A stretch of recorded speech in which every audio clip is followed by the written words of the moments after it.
प्यारे विद्यार्थियों, साथियों, आज हम बात करेंगे स्विट्जरलैंड में प्रत्यक्ष प्रजातंत्र, डायरेक्ट डेमोक्रेसी। प्रत्यक्ष प्रजातंत्र का क्या अर्थ है? प्रत्यक्ष प्रजातंत्र के कौन से उपकरण या साधन हैं? प्रत्यक्ष प्रजातंत्र के पक्ष और विपक्ष में तर्क और प्रत्यक्ष प्रजातंत्र की सफलता के कारण, ये सब बातें मैं आज आपको समझा रहा हूँ। प्राणों से प्यारे विद्यार्थियों, आधुनिक विश्व में केवल स्विट्जरलैंड ही एकमात्र ऐसा देश है जहाँ प्रत्यक्ष प्रजातंत्र मौजूद है। वहाँ प्रत्यक्ष प्रजातंत्र के साधन मौजूद हैं। प्राचीन समय में यूनान के नगर राज्यों और इसी के साथ रोम के नगर राज्यों में प्रत्यक्ष प्रजातंत्र की प्रथाएं प्रचलित थी, परंतु आधुनिक समय में स्विट्जरलैंड में प्रत्यक्ष प्रजातंत्र के उपकरण या साधन मौजूद है। और वैसे भी स्विट्जरलैंड को प्रत्यक्ष प्रजातंत्र का घर कहा जाता है। स्विट्जरलैंड को ही राजनीतिक प्रयोगशालाओं की संज्ञा भी दी जाती है। क्यों? क्योंकि वहाँ कोई भी नया प्रयोग कर देखा जाता है तो कैंटेन वहाँ जो है बहुत छोटी होती हैं, तो वहाँ आसानी से कैंटेनों में सबसे पहले वो प्रयोग करके देख लिया जाता है कि भाई इसमें हमें सफलता मिलेगी कि नहीं मिलेगी। तो प्राणों से प्यारे विद्यार्थियों, हम स्विस प्रत्यक्ष लोकतंत्र साधन पक्ष विपक्ष में तर्क सफलता के कारण इनको समझाएं। इससे पहले प्रतिदिन जो हम एक लेक्चर हमारे यूट्यूब चैनल पर आपके लिए अपलोड करते हैं, उसकी जानकारी आपको हो सके, सूचना प्राप्त हो सके, इसके लिए हमारे चैनल को सब्सक्राइब अवश्य कीजिएगा। आशा करता हूँ आपने सब्सक्राइब कर दिया होगा। Thank you very much, thank you very much. प्यारे विद्यार्थियों, जो हमारा पिछला लेक्चर था वह स्विट्जरलैंड की संघीय न्यायपालिका के संदर्भ में था, संघीय सर्वोच्च न्यायालय के संदर्भ में था। और मैंने वहाँ आपको समझाया था कि भाई स्विट्जरलैंड में वहाँ की व्यवस्थापिका के द्वारा अर्थात संघीय संसद के द्वारा कैसा भी कानून बनाया जाए, स्विट्जरलैंड का संघीय सर्वोच्च न्यायालय उसे अवैध घोषित नहीं कर सकता। क्यों? अब ऐसी स्थिति में मुझे बताइए कि संघीय संसद तो तानाशाह बन सकती है, लेकिन भाई इस कमी की पूर्ति किससे हो जाती है? यहाँ आप देखिएगा व्यवस्थापिका वहाँ की, पहले इसको समझा आप इस डायग्राम को, फिर सारी बातें क्लियर हो जाएंगी। व्यवस्थापिका का नाम क्या है? संघीय संसद, संघीय संसद, यस। अब इसके द्वारा किसी भी रूप में कोई कानून बनाया जाए तो ना तो न्यायपालिका मतलब संघीय सर्वोच्च न्यायालय उसे अवैध घोषित नहीं कर सकता, और जो कार्यपालिका है जिसके 7 सदस्य होते हैं और इसका अध्यक्ष राष्ट्रपति होता है, तो राष्ट्रपति भी इसके ऊपर वीटो का प्रयोग नहीं कर सकता। इसका मतलब संघीय संसद के ऊपर ना कार्यपालिका का नियंत्रण है ना न्यायपालिका का। तो फिर व्यवस्थापिका तानाशाह हो सकती है, निरंकुश हो सकती है, परंतु इस कमी की पूर्ति हो जाती है किससे? क्योंकि यहाँ वास्तविक रूप में संघीय संसद पर जनता नियंत्रण रखती है। क्यों रखती है? क्योंकि वहाँ प्रत्यक्ष प्रजातंत्र के 3 उपकरण मौजूद हैं, लोकसभाएं, जनमत संग्रह और आरंभक। मैं एक एक को समझाऊंगा, समझिएगा। यहाँ जनता के द्वारा व्यवस्थापिका के ऊपर नियंत्रण रखा जाता है। क्यों? क्योंकि वहाँ की जनता स्वयं कह रही है, क्या कह रही है कि यदि यहाँ इसके द्वारा बनाए गए कानून की समीक्षा न्यायपालिका करेगी तो इसका मतलब ये लिया जाएगा कि जनता की समीक्षा की जा रही है, जनता की समीक्षा की जा रही है, और स्विट्जरलैंड की जनता इसे स्वीकार नहीं करेगी। इसलिए वहाँ संघीय संसद के द्वारा बनाए गए कानूनों की समीक्षा न्यायपालिका नहीं कर सकती है। केवल केंद्रीय स्तर पर कैंटेन के द्वारा संविधान के विरुद्ध यदि कानून बनाए जाते हैं तो फिर न्यायपालिका उनकी समीक्षा करेगी, और यदि संविधान के विपरीत कानून है तो उनका अवैध भी घोषित किया जाएगा। लेकिन संघीय स्तर पर न्यायपालिका समीक्षा नहीं कर सकती, और यहाँ ये जनता के द्वारा ये काम किया जाता है। अगर व्यवस्थापिका संघीय संसद किसी भी रूप में गलत कानून बनाती है तो इसके ऊपर जनमत संग्रह और आरंभक के माध्यम से नियंत्रण रखा जाता है, और स्वयं जनता भी एक जगह एकत्रित होकर अपनी इच्छा अनुसार कुछ कैंटोन में व्यवस्था है वो कानून बना सकती है, जैसे लोकसभाएं ये व्यवस्थापिका का रूप धारण कर लेती है। कैसे, मैं क्रमबद्ध रूप में समझाऊंगा। पहले तो आप इस डायग्राम के माध्यम से बात समझेंगे कि स्विट्जरलैंड में संघीय संसद पर कार्यपालिका और न्यायपालिका का नियंत्रण नहीं है, वहाँ पर जनता के द्वारा ही संघीय संसद या व्यवस्थापिका के ऊपर नियंत्रण रखा जाता है, जिससे कि स्विट्जरलैंड की व्यवस्थापिका संघीय संसद तानाशाह नहीं बन सकती है। यस, अब हम एक एक बात को लेते हैं।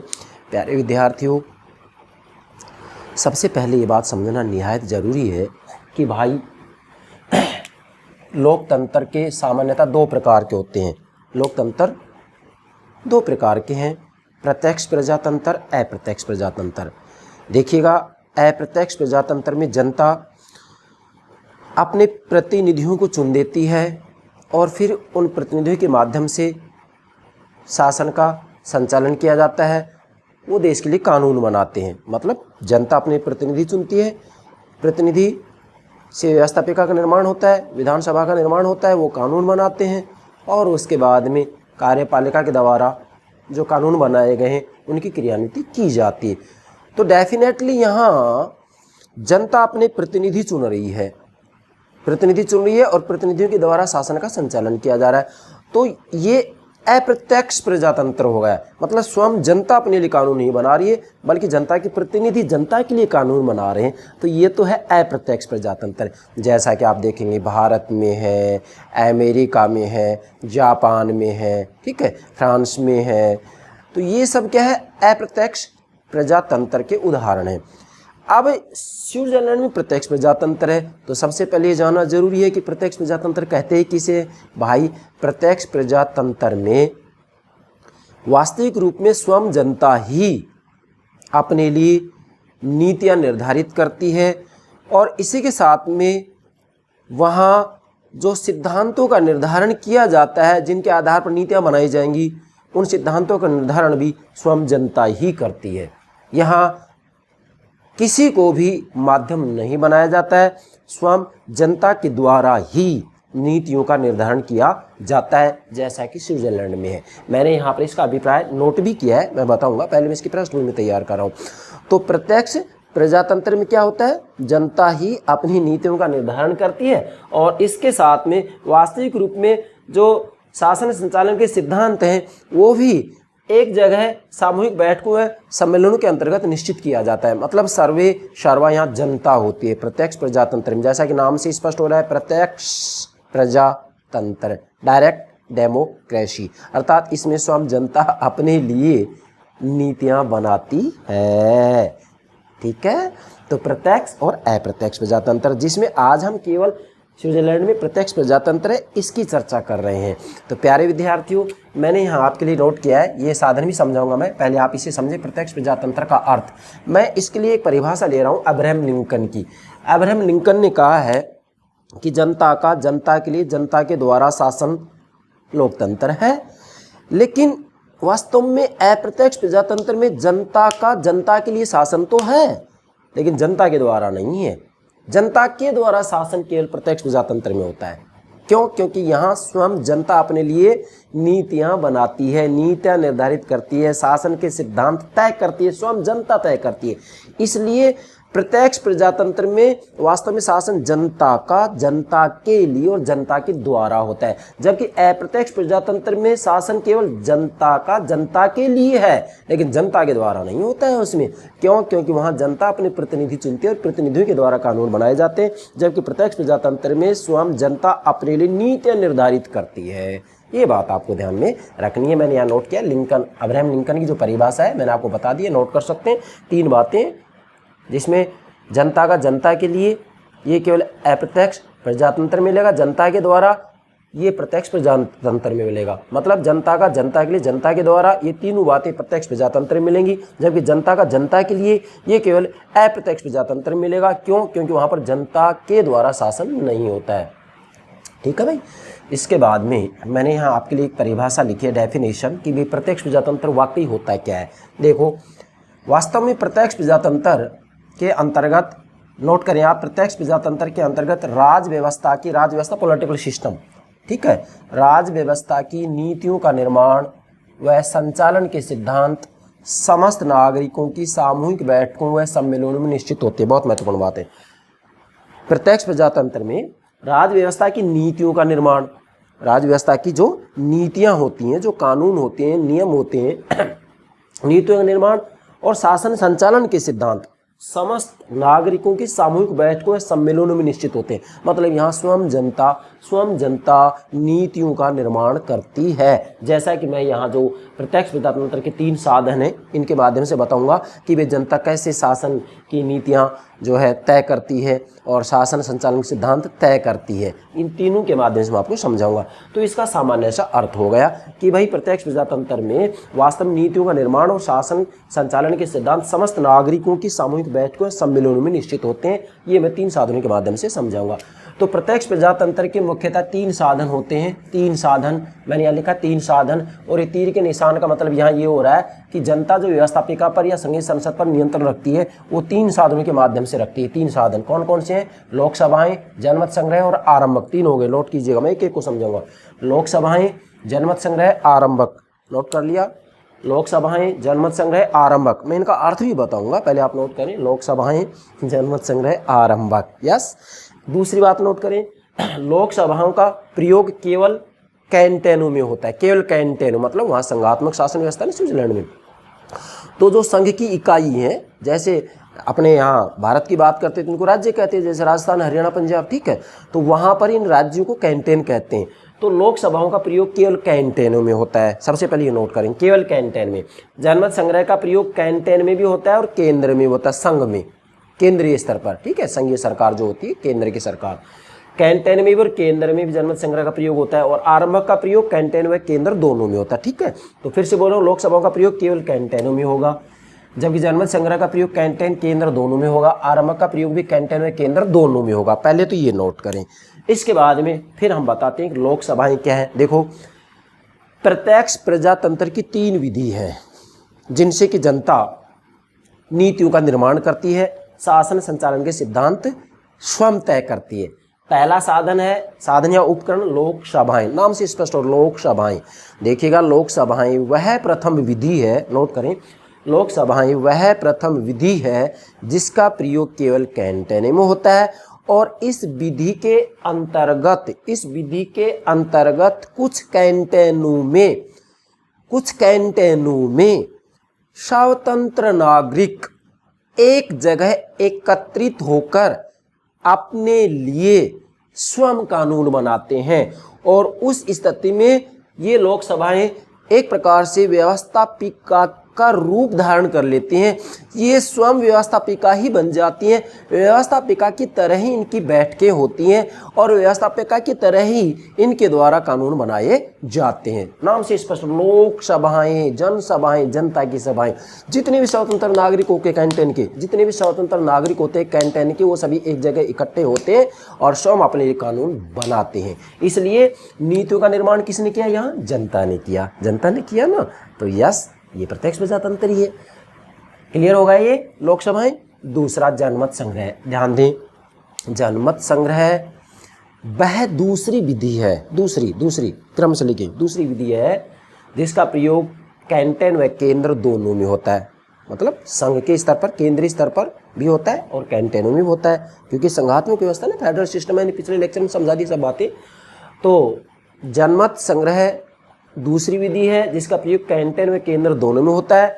और जनमत संग्रह वह विधि है, जनमत संग्रह, नाम से जनमत, जनता का मत, जनमत संग्रह वह विधि है जिसका प्रयोग व्यवस्थापिका के द्वारा, संघीय संसद के द्वारा बनाए गए कानूनों की स्वीकृति और अस्वीकृति के लिए किया जाता है। कि भाई अगर कोई कानून, संघीय संसद का कानून पसंद नहीं है या कैंटेन का कोई कानून पसंद नहीं है, तो इसके ऊपर जनता मांग कर सकती है कि भाई जनता का मत जाना जाए, जनता की क्या इच्छा है, जनता उस कानून को स्वीकार करती है, अस्वीकार करती है। मतलब जनता की इच्छा जानी जाए, जनता का मत देखा जाए कि जनता उसके पक्ष में अपना मत देती है कि नहीं देती है, ठीक है। अब ये जो जनता का मत जाना जा रहा है, जनता की इच्छा जाना जा रही है, जनता के मतों को देखा जा रहा है, वही जनमत संग्रह है। परंतु जनमत संग्रह 2 प्रकार का होता है। ऐच्छिक जनमत संग्रह, अनिवार्य जनमत संग्रह, नोट कीजिएगा। ऐच्छिक जनमत संग्रह, अनिवार्य जनमत संग्रह। अनिवार्य जनमत संग्रह, कैंटनों के संविधानों में यदि किसी भी प्रकार का संशोधन किया जाना है तो अनिवार्य रूप में वहां जनमत संग्रह कराया जाएगा, जनता का मत लिया जाएगा, जनता की इच्छा देखी जाएगी कि जनता उसे स्वीकार कर रही है कि अस्वीकार कर रही है।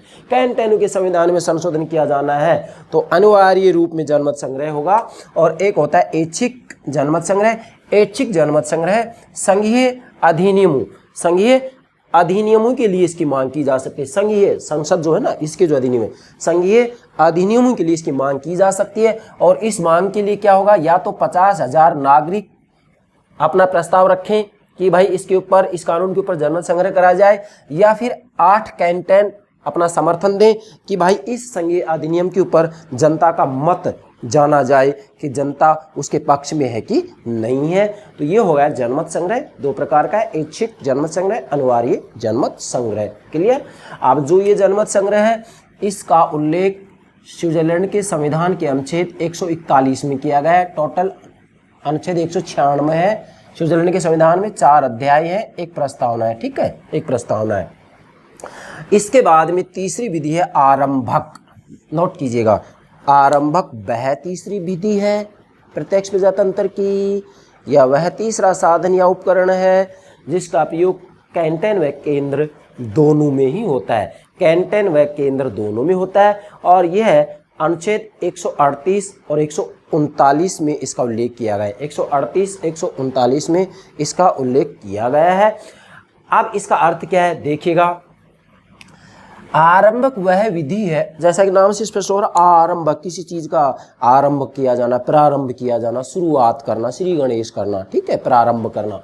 आरंभक वह विधि है जिसके अंतर्गत जनता के द्वारा कानून का मसौदा, कानून का प्रारूप तैयार कर और संघीय संसद के सामने रखा जाता है कि ऐसे कानून बनाए जाएं। मतलब आरंभक अर्थात स्वयं जनता के द्वारा व्यवस्थापिका के सामने कानून का मसौदा प्रस्ताव रखा जाता है कि भाई इस प्रकार के कानून बनाए जाने चाहिए। ठीक है, तो आरंभक किसे कहते हैं? आरंभक वह विधि है जिसके अंतर्गत कैंटन या केंद्र की जनता कितनी, 50,000, मैं बताऊंगा यहाँ पर भी, 50,000 जनता के द्वारा जो है कानून का मसौदा या प्रस्ताव रखा जाता है कि भाई इस प्रकार के कानून बनाए जाने चाहिए। तो यहाँ पर भी पहल किसने की है? जनता ने की। जनता स्वयं कह रही कि ऐसे कानून बनाए जाने चाहिए। अब इसमें ध्यान रखने की बात क्या है कि जो आरंभक का प्रयोग किया जाता है कैंटन और केंद्र दोनों में तो किया जाता है, परंतु यह केवल संविधान संशोधन के लिए ही प्रयोग में लाया जाएगा। केवल संविधान में कोई संशोधन करना हो तो ही आरंभक का प्रयोग किया जाएगा। साधारण कानूनों के लिए आरंभक का प्रयोग नहीं किया जाएगा। और संविधान संशोधन में भी 50,000 नागरिकों के द्वारा कानून का प्रस्ताव या मसौदा जो है रखा जाएगा। 50,000 के कम से कम हस्ताक्षर होने चाहिए तो ही वह संघीय संसद के सामने प्रस्तुत किया जाएगा, अन्यथा नहीं। पुनः कह रहा हूँ, आरंभक का प्रयोग कैंटन और केंद्र दोनों में होता है, परंतु आरंभक का प्रयोग केवल संविधान में संशोधन करना हो उसके लिए ही जनता 50,000 नागरिक कानून का मसौदा या प्रारूप तैयार कर संसद के सामने रखेंगे। बाकी साधारण कानून के लिए आरंभक का प्रयोग नहीं किया जा सकता है। क्लियर। ये 3 इसके क्या हो गए? उपकरण या साधन हो गए। किसके? प्रत्यक्ष प्रजातंत्र के। इसके बाद में हम क्रमबद्ध रूप में आगे बढ़ते हैं। प्रत्यक्ष लोकतंत्र के समर्थन में तर्क। अब ये जो 3 साधन मैंने आपको समझाए हैं, बस इनके बारे में चर्चा चलेगी कि भाई इसके समर्थन में क्या तर्क देंगे, इसके विपक्ष में क्या तर्क देंगे और सफलता की क्या कारण है। तो ये 3 जो उपकरण है ना, 3 उपकरण समझ में आ गए तो फिर इन बिंदुओं को समझने में आपको कोई परेशानी नहीं है। सबसे पहले इसके समर्थन में तर्क देते हैं। नंबर 1, लोकतंत्र का विशुद्धतम रूप। यस, डेफिनेटली देखा जाए तो लोकतंत्र के 2 रूप होते हैं, प्रत्यक्ष और अप्रत्यक्ष। तो प्रत्यक्ष प्रजातंत्र वास्तव में ही ये लोकतंत्र का श्रेष्ठतम शुद्ध रूप है। इससे अच्छा रूप कोई हो ही नहीं सकता। क्यों? क्योंकि इसमें स्वयं जनता नीतियों का निर्धारण करती है। शासन के संचालन के जो सिद्धांत होते हैं उनका भी निर्धारण स्वयं जनता करती है। तो इससे श्रेष्ठ कोई रूप नहीं हो सकता। दूसरा, सरकार के उत्तरदायित्व में वृद्धि। ध्यान दीजिएगा, प्रत्यक्ष लोकतंत्र के समर्थन में दूसरा तर्क दिया जाता है सरकार के उत्तरदायित्व में वृद्धि। जैसे ये है, संघीय संसद है, कार्यपालिका है, सरकार के उत्तरदायित्व में वृद्धि क्यों होगी? क्योंकि संघीय संसद को पता है कि यदि हमने जनहित के विरुद्ध कानून बनाया, ठीक है, कार्यपालिका और न्यायपालिका इनको नहीं रोक सकती हैं, लेकिन यदि संघीय संसद ने जनहित के विरुद्ध कानून बनाया तो फिर जनता उसके ऊपर जनमत संग्रह की मांग कर सकती है, या फिर जो है लोकसभाओं का प्रयोग किया जा सकता है। और यदि संविधान में संशोधन की बात आती है तो आरंभक का प्रयोग किया जा सकता है। इसलिए कार्यपालिका और न्यायपालिका का नियंत्रण न होते हुए भी व्यवस्थापिका के ऊपर, संघीय संसद के ऊपर जनता का नियंत्रण होता है, और जनता का नियंत्रण होने के कारण संघीय संसद जनहित के विरुद्ध कोई कानून नहीं बना सकती है। इसलिए सरकार उत्तरदायित्व बनी रहती है।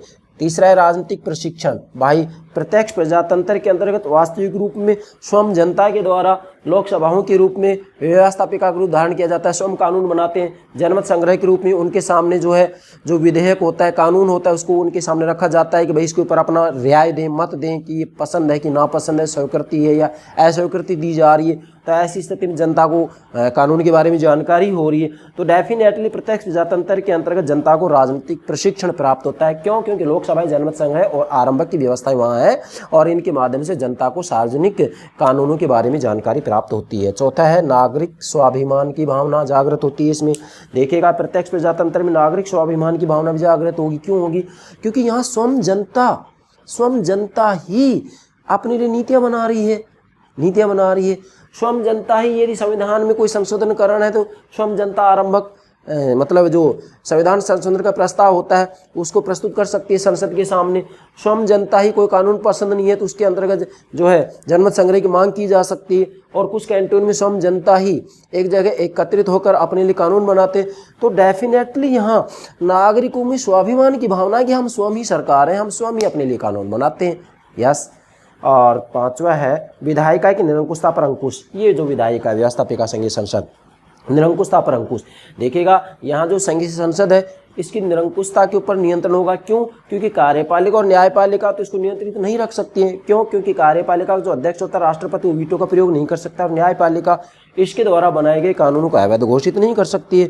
तो डेफिनेटली फिर नियंत्रण की आवश्यकता होती है, और ये नियंत्रण की व्यवस्था स्विट्जरलैंड में जनता के द्वारा कर दी गई है। अर्थात लोकसभाएं जनमत संग्रह और आरंभक के माध्यम से जो व्यवस्थापिका है इसकी निरंकुशता पर नियंत्रण रखा जाता है, और व्यवस्थापिका किसी भी रूप में जनहित के विरुद्ध जो है कानून नहीं बना सकती है। क्यों? क्योंकि व्यवस्थापिका को पता है कि हमने यदि जनहित के विरुद्ध कानून बनाया तो फिर जनमत संग्रह और आरंभक का प्रयोग किया जा सकता है। ठीक है भाई।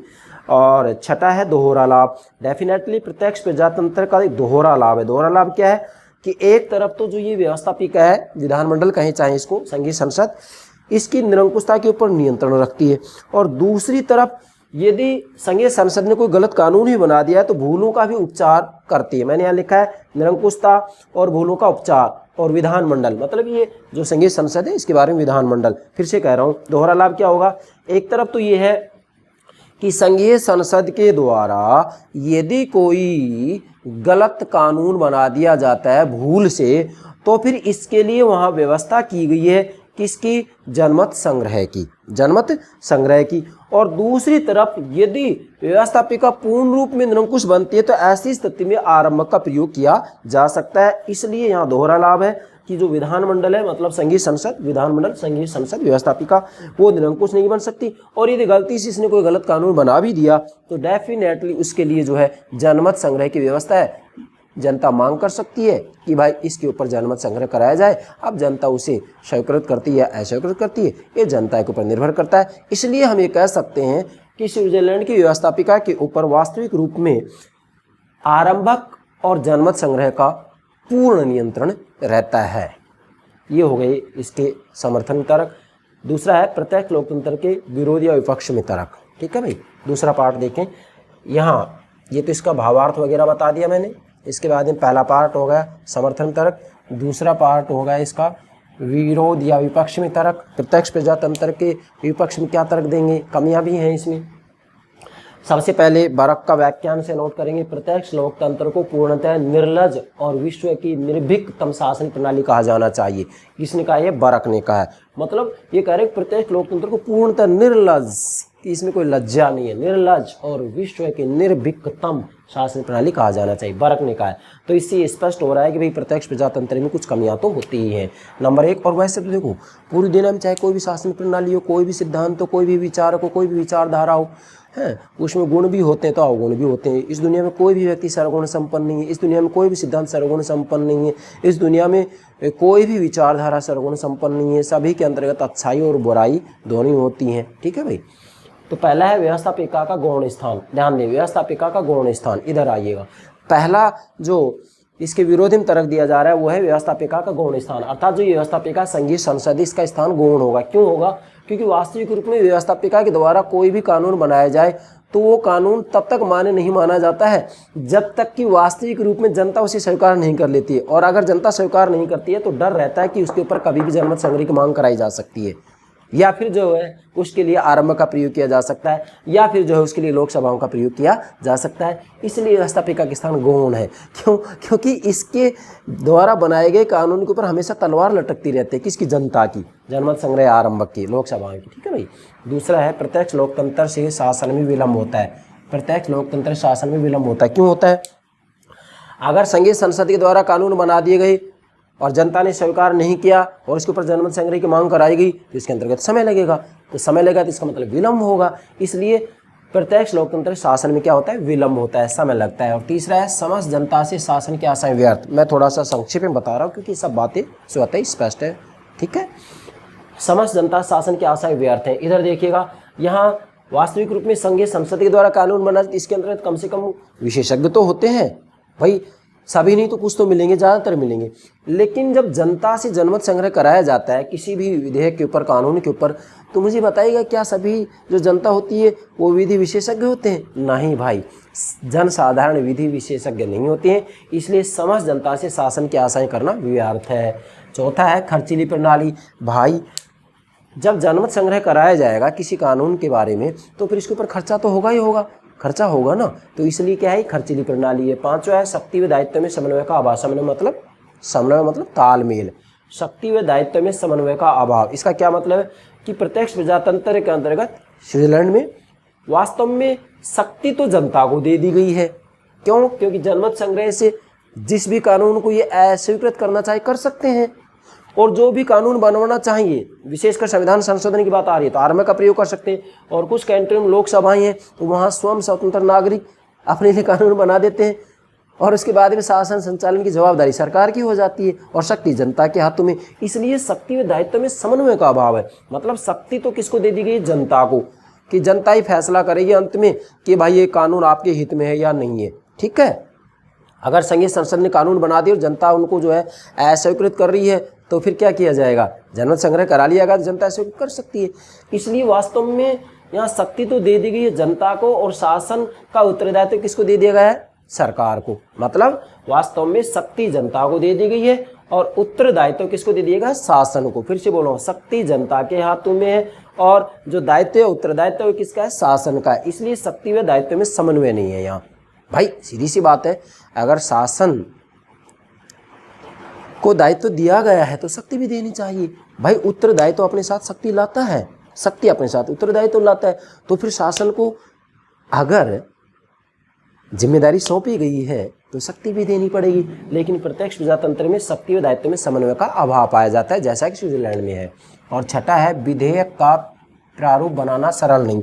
अब जैसे ये आरंभक है, आरंभ के अंतर्गत 50,000 नागरिकों के द्वारा संविधान संशोधन का मसौदा तैयार किया जाएगा, है ना। लेकिन यहाँ आलोचक कह रहे हैं कि भाई विधेयक का प्रारूप बनाना इतना सरल नहीं है जितना कि उन्होंने मान लिया। क्या सभी नागरिकों को विधि का ज्ञान होता है? बिल्कुल नहीं होता है। इसलिए विधेयक का प्रारूप बनाना सरल नहीं है। ठीक है। आरंभ के अंतर्गत जो संविधान संशोधन का मसौदा होता है, प्रारूप होता है, ब्यौरा होता है, वो जनता के द्वारा तैयार किया जाता है, उसके बाद में व्यवस्थापिका के सामने प्रस्तुत किया जाता है। लेकिन वास्तव में विधेयकों का प्रारूप बनाना इतना सरल नहीं है जितना कि माना जाता है। और सातवां है जनता की उदासीनता। वास्तविक रूप प्रत्यक्ष प्रजातंत्र में जनता को बहुत कुछ मान लिया गया है कि भाई अगर कोई कानून जनता को पसंद नहीं है तो उसके ऊपर जनमत संग्रह कराया जाए, संविधान संशोधन के लिए आरंभ का प्रयोग किया जाए। कुछ कंट्री में लोकसभाएं हैं जहां स्वतंत्र नागरिक एक जगह एकत्रित होकर अपने लिए स्वयं कानून बनाते हैं। लेकिन डेफिनेटली देखा जाए तो जनता इतनी सक्रिय नहीं है जितना कि माना जाता है। जनता बहुत ज़्यादा उदासीन होती है और वैसे भी राजनीति विज्ञान के जनक अरस्तु ने अपनी पुस्तक पॉलिटिक्स में बहुत समय पहले लिख दिया था क्या, कि कुछ लोग स्वामी बनने के लिए आए हैं, बाकी दास बनने के लिए हैं। मतलब प्रकृति है कुछ लोग स्वामी बनने के लिए हैं, बाकी अन्य दास बनने के लिए हैं। तो डेफिनेटली ये बात कही जा सकती है कि सभी लोग राजनीति के प्रति इतने ज़्यादा जागरूक नहीं होते हैं जितना कि हम माना जाता है, और जनता तो वास्तव में राजनीति के प्रति उदासीन ही होती है। इसलिए यहाँ जनता की उदासीनता होगी, और उदासीनता है तो फिर वो सभी विधेयकों के बारे में इतनी जानकारी नहीं रख पाएंगे जितना कि माना जाता है। ये होगी इसकी 7 विरोधी और विपक्ष में तर्क। इसके बाद में अंतिम तीसरा इसका पार्ट लेते हैं हम, प्रत्यक्ष लोकतंत्र की सफलता के कारण। ध्यान दीजिएगा भाई, स्विट्जरलैंड में डायरेक्ट डेमोक्रेसी सफल क्यों हो रहा है, इसका कारण क्या है। अब कारण के लिए मैंने 6 बिंदु बनाए, लेकिन इससे पहले मैं एक सामान्य बात बता रहा हूँ। मैंने यहाँ लिखा राजनीतिक संस्कृति। भाई सीधी सी बात है, किसी भी देश के अंतर्गत कोई भी राजनीतिक व्यवस्था हो, राजनीतिक व्यवस्था का कोई भी रूप हो, कोई भी प्रतिमान हो, उसकी सफलता का मूल कारण होता है वहाँ की सामान्य संस्कृति कैसी है, और सामान्य संस्कृति पर ही राजनीतिक संस्कृति आधारित होती है। राजनीतिक संस्कृति आधारित होती है। वास्तव में सामान्य संस्कृति ये है कि भाई हम सबको ईमानदारी से जीवन जीना है, सत्यता के आधार पर जीवन जीना है, छल कपट नहीं करना है, बेईमानी नहीं करनी है। तो सामान्य संस्कृति ऐसी, तो राजनीतिक संस्कृति भी ऐसी ही होगी। जो राजनेता होंगे वो राजनीति को व्यवसाय या पेशा नहीं समझेंगे, वो देश सेवा करेंगे, और स्विट्जरलैंड में ऐसा ही है। वहाँ की सामान्य संस्कृति वास्तव में ऐसी ही है कि वो छल कपट बेईमान को पसंद नहीं करते हैं। तो फिर वहाँ पर जो राजनीतिक संस्कृति वो भी ऐसी ही बन गई है। अर्थात राजनीति के प्रति भी लोगों की जो मूल्य हैं, जो आकांक्षाएं, जो इच्छाएं, जो भाव हैं, वो ऐसे ही हैं कि वो देश की सेवा करते हैं, और राजनीति को कोई व्यवसाय या पेशा नहीं समझते हैं, वो राजनीति को खेल नहीं समझते हैं, वो राजनीति को एक गंभीर कार्य समझते हैं। क्या कारण है? सामान्य संस्कृति के कारण। जैसी सामान्य संस्कृति होगी वैसे ही वहाँ की राजनीतिक संस्कृति, पॉलिटिकल कल्चर। राजनीतिक संस्कृति को ठीक से समझना हो तो मेरे राजनीतिक संस्कृति के ऊपर सभी बातें मेरे प्राण से प्यारे विद्यार्थियों के लिए अपलोड कर दिए, प्लेलिस्ट में देख सकते हैं, पॉलिटिकल थ्योरी में। यस, अब देखो इसका पहला कारण है सफलता का भौगोलिक स्थिति। देखो स्विट्जरलैंड के अंतर्गत कैंटन बहुत छोटी छोटी हैं, और छोटी छोटी कैंटन है तो उसके अंतर्गत स्वाभाविक सी बात है कि कैंटन के नागरिक एक जगह एकत्रित हो सकते हैं और अपने लिए नीतियों का निर्माण कर सकते हैं, कोई दिक्कत नहीं है। लेकिन इसका प्रयोग यदि भारत जैसे विशाल राष्ट्र राज्य में किया जाए, भारत जैसे विशाल राष्ट्र राज्य में किया जाए, और कैंटन की बात आती है तो मान लीजिएगा हमारा यहाँ पर प्रांत या इकाई है, राजस्थान है, हरियाणा है, पंजाब है, तो क्या राजस्थान की सभी जो स्वतंत्र नागरिक हैं उनको एक जगह इकट्ठा कर कर कानून बनाया जा सकता है? अरे भाई, पूरे राजस्थान या एक स्टेट की, राज्य की तो बात छोड़ दीजिएगा, आप एक डिस्ट्रिक्ट की जनता को एक जगह इकट्ठा करना बड़ा मुश्किल हो जाता है। कानून तो क्या बनाएंगे, वहाँ पर 2-4 व्यक्तियों की मृत्यु तक हो सकती है, इतना उपद्रव हो सकता है वहाँ पर। ठीक है भाई, तो भौगोलिक स्थिति के कारण सफल है। दूसरा है स्विस जनता का चरित्र। मैंने आपको पहले बता दिया था कि वहाँ की सामान्य संस्कृति श्रेष्ठ है, अनुकरणीय है। स्विस जनता का चरित्र मैंने लिखा सामान्य संस्कृति, राजनीतिक संस्कृति। भाई स्विट्जरलैंड की जनता का चरित्र बहुत श्रेष्ठ है, बहुत उच्च है। वो सभी ईमानदार, वफादार, चरित्रवान होते हैं। इसलिए जैसी सामान्य संस्कृति है वैसी राजनीतिक संस्कृति है। अर्थात स्विट्जरलैंड की जो जनता है उसका चरित्र बहुत श्रेष्ठ है, बहुत ही चरित्रवान है, बहुत ही सेवाभावी है, बहुत ही ईमानदार है, बहुत ही कर्मठ है। इसलिए भी वहाँ पर जो है डायरेक्ट डेमोक्रेसी सफल हो रहा है। तीसरा है सामाजिक एवं आर्थिक समानता। मैंने शॉर्ट में लिखा सामाजिक एवं आर्थिक समानता, और फिर मैंने लिखा मध्यम वर्ग। इसका क्या मतलब है? देखो स्विट्जरलैंड के अंतर्गत वास्तविक रूप में सामाजिक दृष्टि से और आर्थिक दृष्टि से पूर्ण रूप में समानता है। सामाजिक दृष्टि से किसी भी रूप में जाति पाति इत्यादि का वहाँ कोई भेदभाव नहीं है, किसी भी रूप में कोई भेदभाव नहीं है। और आर्थिक दृष्टि से स्विट्जरलैंड में अमीरी और गरीबी का गैप नहीं है, बल्कि वहाँ वास्तविक रूप में मध्यम वर्ग बहुत ज़्यादा मजबूत है। इसलिए भी वहाँ जो है प्रत्यक्ष प्रजातंत्र सफल हो रहा है। और किसी भी राष्ट्र राज्य के अंतर्गत मध्यम वर्ग सबल होता है, मजबूत होता है, तो फिर डेफिनेटली वहाँ पर क्रांति की संभावनाएं ना के बराबर होती हैं। और चौथा है स्थानीय शासन की परंपरा। स्विट्जरलैंड में प्रत्यक्ष प्रजातंत्र की सफलता का यह भी एक महत्वपूर्ण कारण है कि वहाँ पर स्थानीय शासन की परंपरा मौजूद है। अर्थात वहाँ वास्तविक रूप में आज भी हम देखते हैं तो हजारों कम्यून है, कम्यून मतलब नगर पालिकाएँ हैं, जो कि वास्तव में स्थानीय शासन का प्रतीक बनी हुई हैं। अब वहाँ जो हजारों कम्यून हैं वो मौजूद हैं, तो इसलिए स्थानीय शासन की परंपरा मौजूद होने के कारण प्रत्यक्ष प्रजातंत्र सफल हो रहा है। और पांचवा है परंपराओं का पालन। भाई स्विट्जरलैंड के नागरिक वास्तविक रूप में परंपराओं के पालन में रुचि रखते हैं और स्विट्जरलैंड में मैं ये कह सकता हूँ कि लगभग 700 वर्ष हो गए प्रत्यक्ष प्रजातंत्र की परंपराएं बरकरार हैं और आज भी मौजूद हैं। इसलिए भी वहाँ प्रत्यक्ष प्रजातंत्र सफल हो रहा है। क्यों? क्योंकि वो अपनी परंपराओं को बनाए रखना चाहते हैं। और इसके बाद में छठा है शासन की शुद्धता। भाई वास्तविक रूप में प्रत्यक्ष प्रजातंत्र की सफलता का यह भी एक कारण है कि प्रत्यक्ष प्रजातंत्र अपने आप में एक अच्छी श्रेष्ठ शासन प्रणाली है। क्यों? क्योंकि इसके अंतर्गत स्वयं जनता अपने लिए नीतियों का निर्माण करती है, स्वयं जनताई शासन संचालन के सिद्धांतों का निर्धारण करती है। इसलिए इससे श्रेष्ठ रूप और कोई हो भी नहीं सकता। हाँ, ये बात अलग है कि भाई इसका प्रयोग केवल छोटे राष्ट्र राज्य में किया जा सकता है। विशाल राष्ट्र राज्यों में प्रत्यक्ष प्रजातंत्र का प्रयोग नहीं हो सकता है। स्विट्जरलैंड के कैंटन छोटे हैं, इसलिए आसानी से वहाँ इसका प्रयोग किया जा सकता है, लेकिन भारत, अमेरिका जैसे विशाल राष्ट्र राज्यों में इसका प्रयोग नहीं किया जा सकता है। इसके बाद मैंने यानी कि मतलब मूल्यांकन, प्रत्यक्ष प्रजातंत्र का मूल्यांकन करते हैं हम। मूल्यांकन की बात आती है तो डेफिनेटली कहा जा सकता है कि प्रत्यक्ष प्रजातंत्र का प्रयोग केवल छोटे राष्ट्र राज्यों में किया जा सकता है, विशाल राष्ट्र राज्यों में इसका प्रयोग नहीं किया जा सकता। क्योंकि विशाल राष्ट्र राज्यों में प्रयोग करेंगे तो लोकसभाओं का प्रयोग कैसे करेंगे? सारी जनता एक जगह इकट्ठी नहीं हो सकती है। और विशाल राष्ट्र राज्यों में जनमत संग्रह कराया जाएगा तो लगभग 1 वर्ष लग जाएगा, तो क्या शासन संचालन होगा?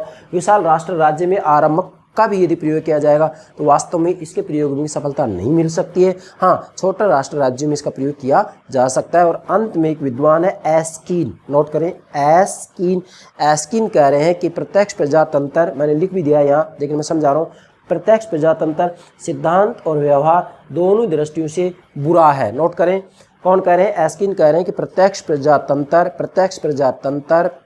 प्रजातंत्र सिद्धांत और व्यवहार दोनों दृष्टि से बुरा है, क्योंकि प्रत्यक्ष प्रजातंत्र ज्ञान के बदले अज्ञान और उत्तरदायित्व के बदले अनुत्तरदायित्व को बढ़ाता है। ये है बात किसने कही है? एस्किन ने कही है। तो मूल्यांकन ये बात आप नोट कीजिएगा।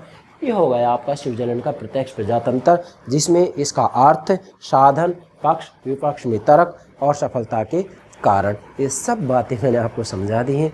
मुझे पूरा विश्वास है आप स्विट्जरलैंड में प्रत्यक्ष प्रजातंत्र की व्यवस्था को ठीक से समझ गए होंगे। Yes, okay, thank you very much.